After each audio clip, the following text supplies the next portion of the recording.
Right, we're off again. Hello, and welcome to the IsleVote online meeting for the Isle of Wight County Council seat of Ryde West. Just a brief word for the benefit of the public. IsleVote21 has been formed with the sole purpose of enhancing democracy and providing an unbiased platform for candidates. We have no affiliations or fundings, and no candidates are aware of the questions that will be asked today, although a list of topics was distributed in advance to enable candidates to prepare. All 138 candidates in this year's elections have been invited, either directly or via group and party leaders. The following candidates have been invited to this meeting, and that is Luke Temel, who's the Conservative Party candidate, Mike Lambert, who is an independent, Ian Stevens from the Island Independent Network, and Steve Double from the Labour Party. And with us today, we have Steve Double from the Labour Party and Ian Stevens from the Island Independent Network. Candidates will be issued questions from our pool of questions, plus others that have been submitted by the public regarding island-wide issues and others regarding specific locality. Candidates have been informed there is a 2-minute limitation on answers, and I'll raise my hand as we approach that cut-off, and I request that the candidates finish up promptly afterwards. Before that, the candidates have 2 minutes to give a personal statement.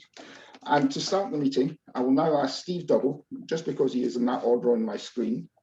So Steve, would you like to give us your opening statement? Just let me get my timer up in my phone. So Steve, the floor is yours. Yes, thank you, Dave. I'd just like to introduce myself. For the last 14 months, I've been working in the Isle of Wight NHS service. And I would like to say really that I just feel so proud of all my colleagues in all the different roles in the NHS that put their lives at risk to protect the public. And that's, as the NHS was set up to be a caring organisation to support people's healthcare at the point of need, I think the challenges that we've faced in dealing with the COVID-19 healthcare pandemic have showed this sort of true sort of spirit. And I'm just really opening my statement by just saying how proud I am of everybody that's worked in the NHS and the sacrifices they've made and the challenges that they've had to meet and work together as a team, an international team of people from all over the world that have become ill with symptoms of COVID-19, recovered and gone back to nurse people who have simply sort of ended their lives with COVID-19 and complications. It's been a tough sort of time in the NHS, but my overwhelming thing is that I'm just proud of everybody that I've worked with, proud to sort of stand by them sort of thing. And now, although we've been exhausted and we've been working hard, I feel that we need to come out and do things to support people in the community, to build back better a future for everyone, to look at some of the projects which I've been involved in the community in the past and how we can try and build a society with a bit more equality, diversity and inclusion for everyone. In the NHS, we're caring sort of people. We've had a real tough time of it, but we want to build back better and we want to see a future for everyone. Thank you. Hey, thank you. Right, and over to you, Ian Stevens. Thank you. Thank you, Dave. I can only, agree with Steve's remarks on the NHS, but things happened prior to the pandemic, which caused a great deal of concern to me. I am the sitting, if you like, councillor at both Isle of Wight and Ryde Town Council level, and I've actually had experience and witnessed the erosion of finance, the erosion of support mechanisms that have happened through austerity measures. And it's these austerity measures that are still in place. They will still be in place when we come through the other side of this pandemic, when everyone in the NHS and in social care have worked themselves to a standstill. There will still be less money than there was 10 years ago. When we look at 10 years ago, a pound was a pound. It's worth about 40 pence or just over now. That's the problem. That's the problem with our society. That is why I've been absolutely convinced that party politics do not work for people and place. And I look at this and I've managed to link in with national independence. This is across England, and the Island Independent Network is part of the independent network for England. We can lobby because we have a national standing, whereas a normal independent has not got that. They've got the local face, but they haven't got the local standing, which carries weight when you lobby the House of Lords or somewhere like that, when you can actually get crossbench MPs to go against party lines and support common sense measures. And we need that support. So I'm the existing member, and I look forward to continue after the election. Thank you. Thanks. Right. And now we'll start with the selection of the questions. As I say, we've got 6 questions. Again, the 2-minute rules apply. So we'll do them in order. As Steve went first this time, I'll ask Ian to go first this time. And it's been suggested as good practice that we should read the question out twice before we that's that. So the first question is, do you have specific projects in mind that you would pursue in council? So do you have specific projects in mind that you would pursue in council? So over to Ian for the first answer there.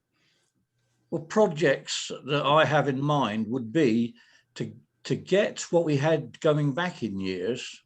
We had an officer that was brought in and given employment to start to look at grant funding.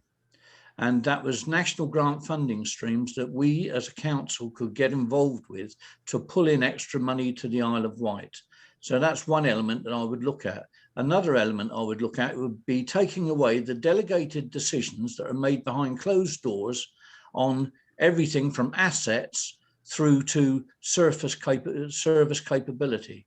And I really feel that behind closed doors decisions are detrimental to democracy on this island.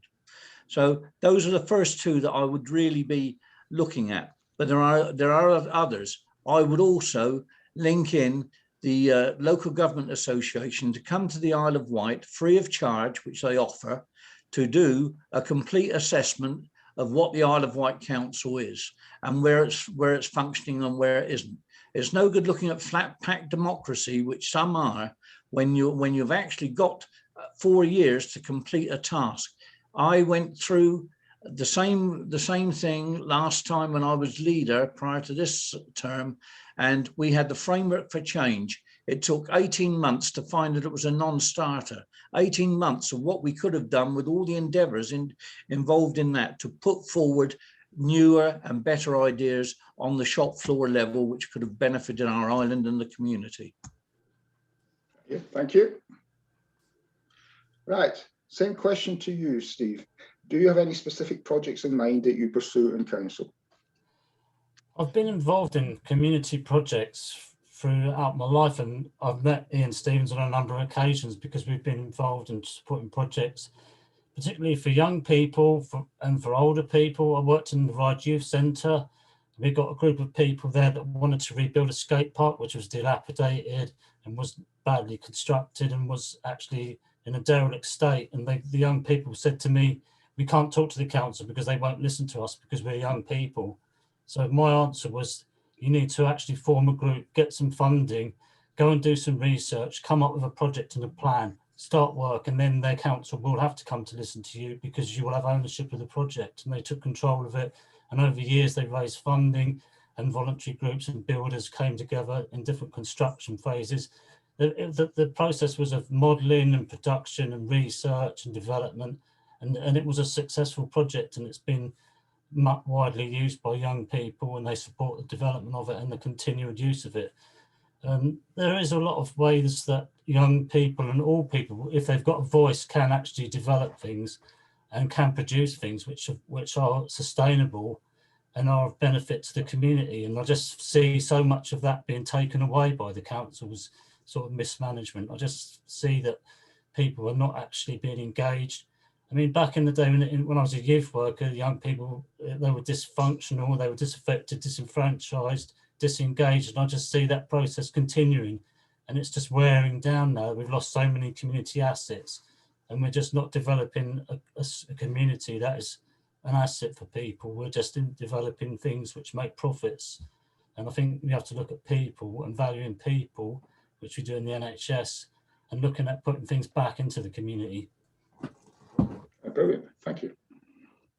Okay, so thank you very much, gents, for the first answer. Right, now on to the second question, and we'll swap the order. So I'll put this question to Steve first.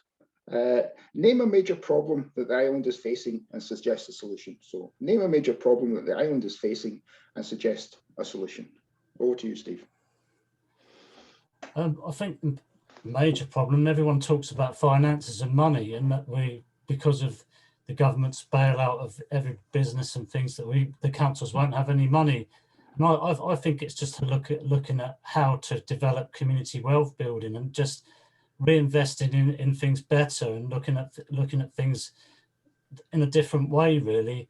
I don't think with all this austerity, it was just an ideological sort of thing. It wasn't a necessary thing. It was just something that the Conservatives decided was an ideological thing. And we've got to get away from this sort of like, we've got no money, but we've got money to build new developments when we need to support what the infrastructure is now.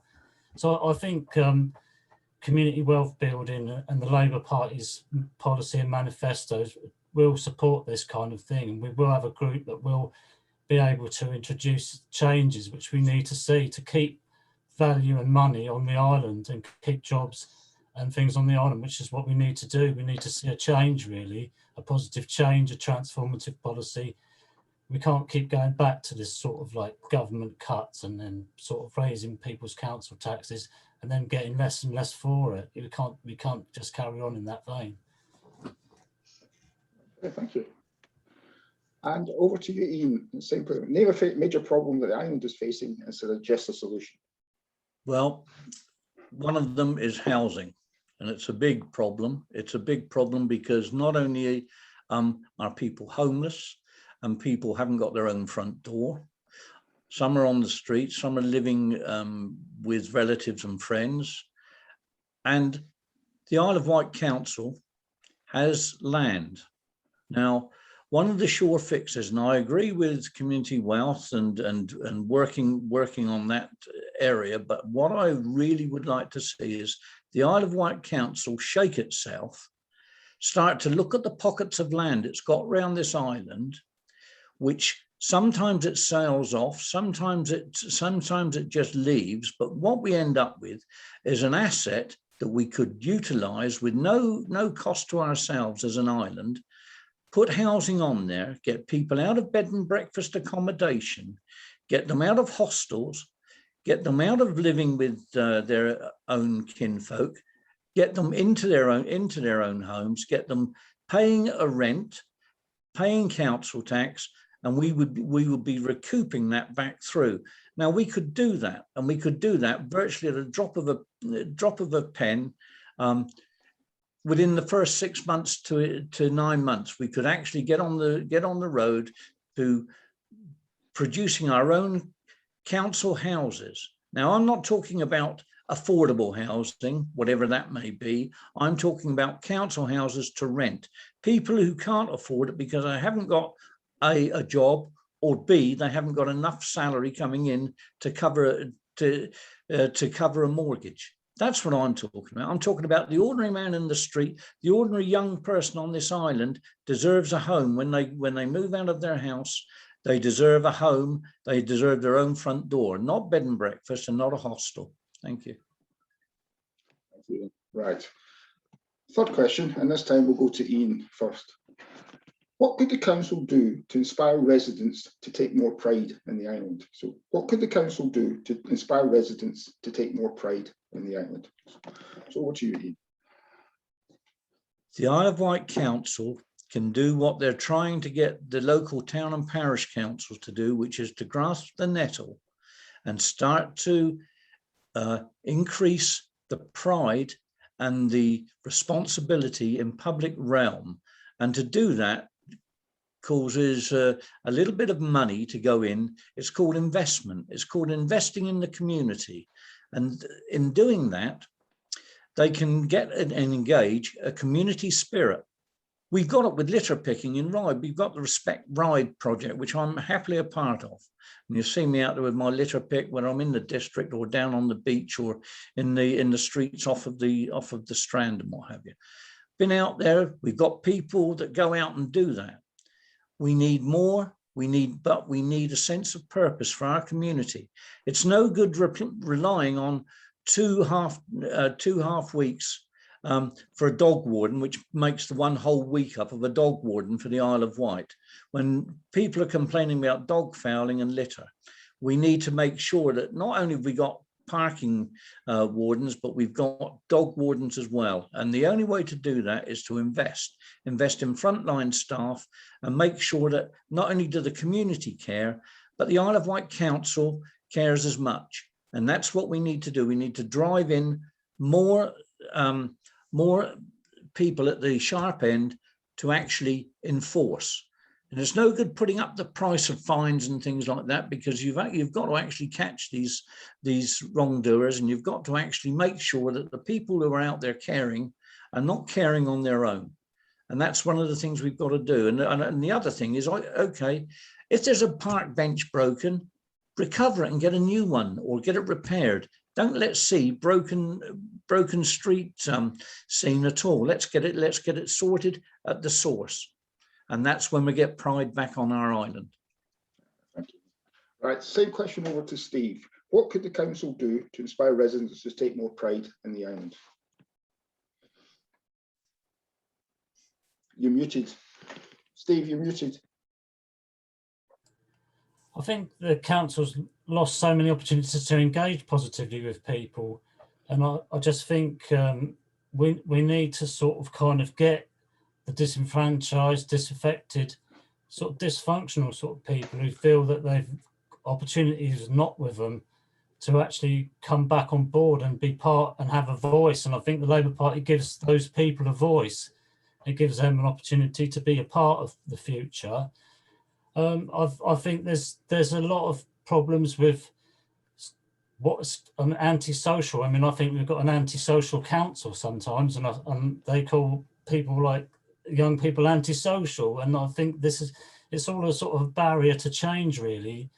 I think we've just got to try and improve the look of towns, and we've got the empty shops now, and we've got to tackle that problem. We've got to try and find ways to incubate the sort of talent and the enterprise of business people on the island to recreate shops for local independent people, and rather than just the sort of Poundland, Starbucks, the sort of multiple franchise chains, which are like every high street is the same everywhere in the country. And we've got to try and have something different for the island. To attract tourism, we've got to have events.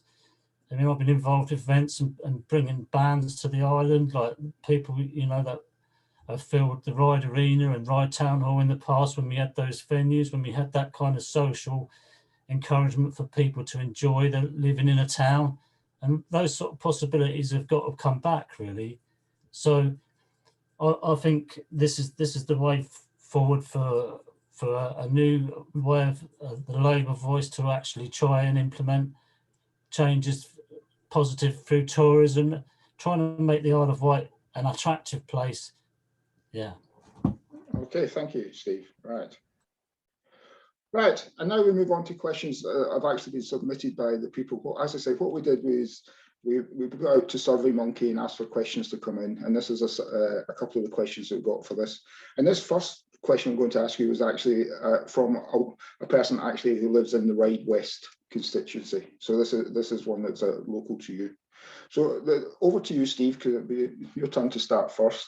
And the question is, and this is, as you say, this is from Sunday in Ryde West. What would you do to make the ward a cleaner and safer place to live and tackle the recent antisocial behaviour? So what would you do to make the ward a cleaner and safer place to live and tackle the recent antisocial behaviour? Over to you, Steve. It's a good question. It's a good question to hear, a question from someone living in Ryde West. The litter picking thing is taken off on the island, and it's been referred to before. I know there's a big Vectus Wombles group, and I think it's just amazing. I think we should just get these people to go around the hospital sites, because people don't, when they visit the St Mary's, they don't like to see litter in the hedgerows, because your first impression is what lasts, really, and you need to. So that's a good thing. It's all about engagement, really. It's about me, and sort of like I work with a project called Care in the Garden that employs people with disabilities, and there's a plant nursery at Wootton, and we're now in the reopening of the Newport shops through Newport Business Association. We've been ordering sort of like, I think 60 hanging baskets to go up to welcome shoppers back to a new town centre, which is blooming with flowers. And all these things are little simple things. And there's sometimes a simple solution, like giving a free postcard by a local artist to a shop to put in their delivery so they can reconnect with missing visitors. And all these sort of things are good, and you just got to get the right people on board and try and work with the local community. It's not a case of neighbourhood watch, looking out the window and seeing some young people and just thinking they're going to cause criminal damage. It's just going up and talking to them and saying, what are you doing? What is it you want to do? And how can we work together to make this a better community? It's not being divisive. It's not sort of labeling people and being divisive and demonizing people. It's about everybody working together and having a commitment that they want to live in a nicer place, that they want to have a nice place to work, a nice place to live, and a nice place to work and attract people to visit. And once we get these sort of things in balance and in a new equation, and we don't have sort of nice streets and poorer streets, then that would be a better society. Thank you. Okay. And over to Ian for the same question. What would you do to make the ward a cleaner and safer place to live and tackle the recent antisocial behaviour? I think one of the big things within the district is litter, and possibly a lack of things for our young people to become involved with. And I must say that we really need outreach workers. We're putting money into, as Ryde Town Council, we're putting money into youth work, but we haven't got anything at this time in outreach work. Whereas years ago, there was a youth centre in Ryde, there was a youth centre in Wootton, there was a Scouts hut on Binstead Estate, there was a boxing club on Binstead Estate. There were things that young people could do, and really we've got to get back to that type of element. But to do that, we need funding. Now, we've got to be brave enough to actually go out and source the funding. And I mentioned initially about grant funding.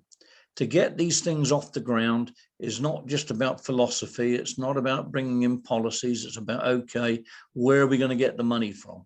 Who are we going to get the money from? And getting things that pay. If we can do that, our young people would not feel neglected. And if you like, we've got nothing to do, so we're just going to wander the streets aimlessly, or just sit around in groups talking. And it might look aimless to some people, might look threatening to others.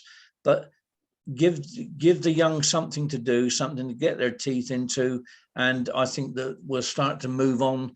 Because I know for a fact that young people, young children at school, are the best teachers to their parents and to their elder siblings than any one of us or any teaching staff.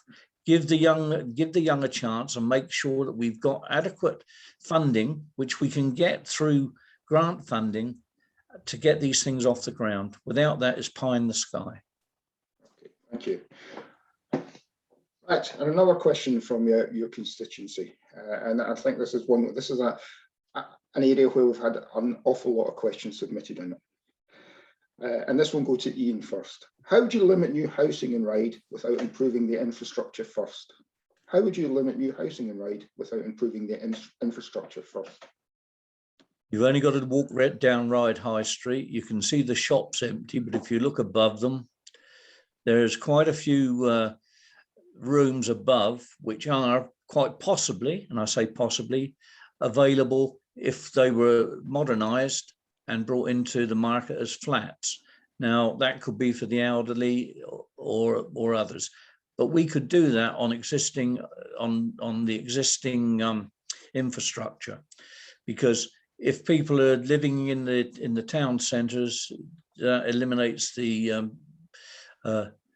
possibility of wanting one or two cars. It also is reliant on the sewer works and the drainage that's already there. It also has most things in place.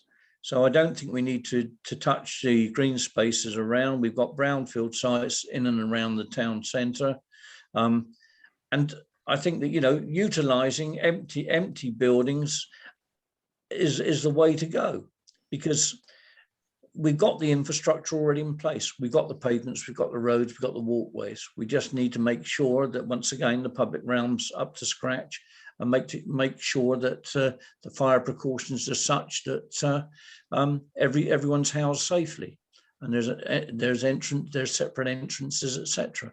Some of these shops, obviously, you can't get through the front door, but perhaps you can get around the back. That needs to be surveyed and looked into, and there needs to be a possibility of some buyouts or leasing from local councils. And once again, I say the Isle of Wight Council can cut down on its bed and breakfast bills, etc., and put money into property and draw the funds back through from leasing and council tax. So there's money going to waste at the moment. Thank you. And the same question over to Steve. How would you limit new housing in Ryde without improving the infrastructure first? Well, the local Labour Party manifesto clearly states that we want to stop all greenfield development until we've exhausted the brownfield sites. We want to sort of recreate the town centres as vibrant places, but we see that council time and time again invest in redevelopment, in creating sort of posh sort of villages for second homeowners with nice sea views. But that's not really investing in what we already have. That's trying to create a profit for a developer somewhere out of a town, you know, and that's what's destroying town centres. And we need to try, and I think the idea of having student accommodation above shops is excellent, and it works in other places, and all our policy of the community wealth building has been demonstrated by other councils around the country.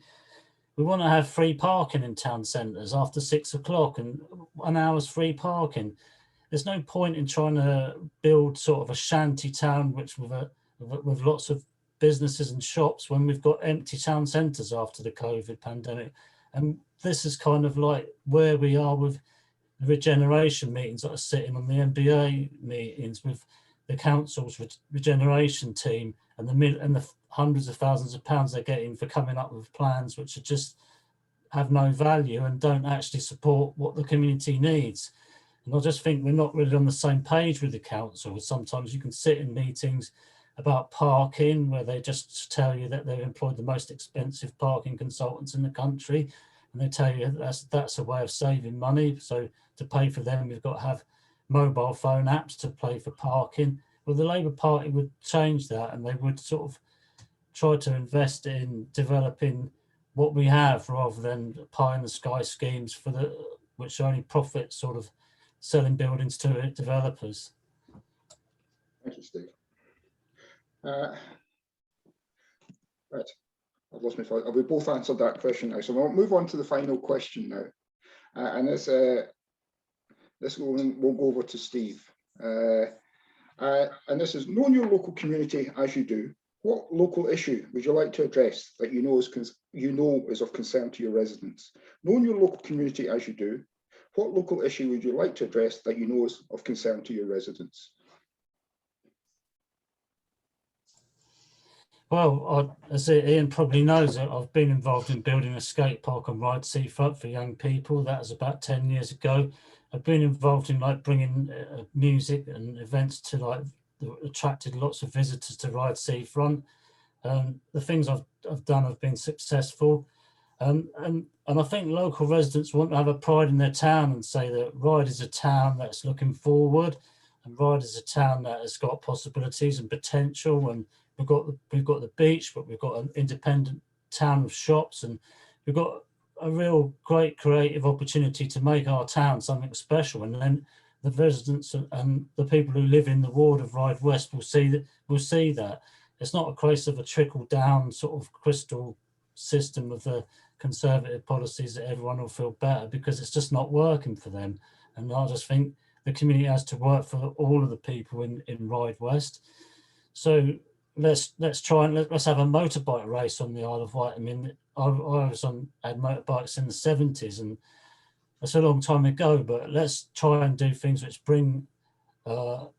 give give the Isle of Wight a focus. I mean, I don't see the Isle of Wight Festival as having a brilliant impact for towns around the island, really. I'm more model on things like Ventnor Fringe, where the shops and businesses and the smaller venues are engaged, and actually it's actually something that the community get behind and support and are part of, and businesses support it and the local people support it, and it's an attraction for the town. It's not just a thing that makes money for taking off the island. So we have to try and take back all of these things and put them back on the island, really. So I think what's good for Ryde, and what has been good for Ryde in prospecting things going forward, events for tourism, which are Labour Party support, those are the things we want to keep, really, and build back better.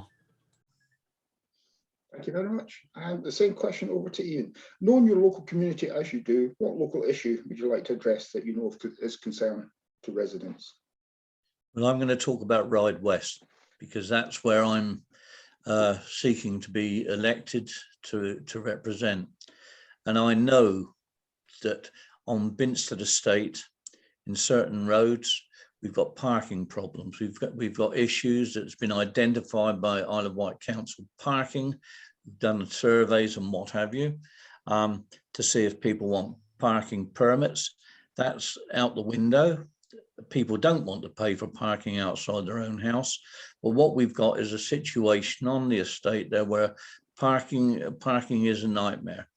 And we really need to get to grips with that. And that's the big thing that I would like to solve, is solving the parking for people, the disabled who can't park where they can gain access to their house. You know, those are the things, people on call having to park down the road or around the corner, you know, and it's sad. And to be quite honest, it's unforgivable. We're trying to be a totally green society when, unfortunately, some of the elements that we've got, really, without public transport whizzing past your front door, you're not going to be able to do away with cars. And I think that we need to make sure that we've got decent parking areas, safe parking areas. I don't want to see a young child injured or anything like that coming out from behind cars, etc. I really want to make sure that parking, and let's face it, if we can get the parking right and we can get tree-lined avenues around Binstead Estate, wouldn't that be a wonderful uplift for the area? That's where we need to be. We need to be driving that forward. We also need to be looking at other parts of Ryde West, such as Hill Street and Milligan Road, etc., and starting to look at the traffic flow going through there. And I'll leave it at that. But traffic is one of the big things in the district, along with litter and along with, as I say, highway safety issues. Thank you. Right, and now we finish off the meeting by asking both of the candidates to make a closing statement. So in this case, we'll go back to Ian. So a closing statement, Ian, the floor is yours. Right. I'm an independent because initially I started out as a Lib Dem. I found that you had to do certain things when you're in a party political grouping that sometimes err from where you should be. And that is putting your people in place first. I've always put my people in place first, even as a Lib Dem. And I found it hard to actually say, yes, I'm a Lib Dem, but no, I'm putting my people in place first, because of the conversations I had, the asides I had with others. Now, I'll tell you that everything I do is for individuals, singularly and collectively, families as well.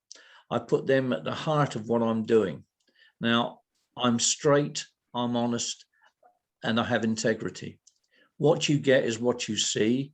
It might take a little while to get there, but we get there doing the right thing at the right time and following the guidelines and the procedures that are set down.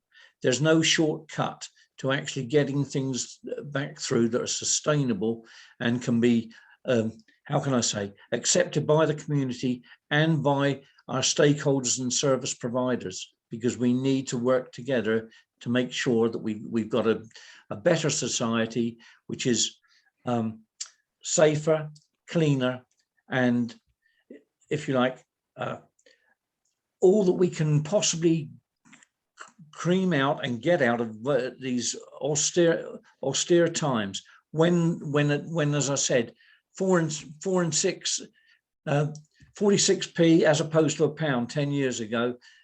That's a lot for a council to make up, and that's come down through politics at national level, but unfortunately at local level it's been supported. So independent is a way, and an independent with a national voice is even better. Thank you. Thank you. Steve, over to you for a closing statement. Hello.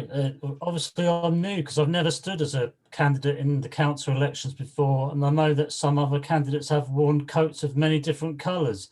I'm standing for the Labour Party because I like the views in the manifesto, and I like the people, and I think they're believable, and I think they will be achievable. Otherwise, I wouldn't be standing, really. I think you've got to have a team of people working together that have the same sort of policies and the same views and will stand up for each other, really. So that's why I'm standing with the Labour Party. Obviously, Ian's a very more experienced candidate for the council and has years of experience. I'm the sort of new person who's stepping up. So I think one of the issues, is the child poverty on the island and how that has been increased and how we have so much inequality now. And I think that's, projects that are trying to feed families on low incomes, that have just people working in the gig economy that have just got very little money to survive on. We just can't really turn our eyes away from that, really. And we have to do something to try and give everyone a voice and support people. And there's just too much greed, really, and we're not supporting the need of people. So although, we're against fracking and drilling, we've got those sort of policies, we don't want to see that on the island. We do want to see people having an opportunity. Every person matters, every young person, every old person.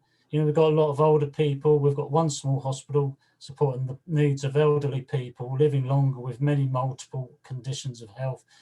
And we need to be a party and a council that supports all of these people, a council that's for the many, not just for the few, really. So that's why I'm standing for Labour.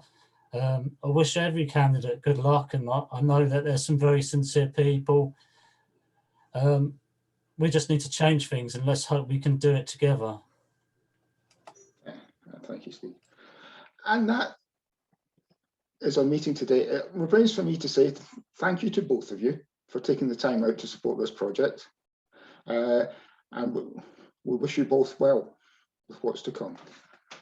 And I shall now stop the recording.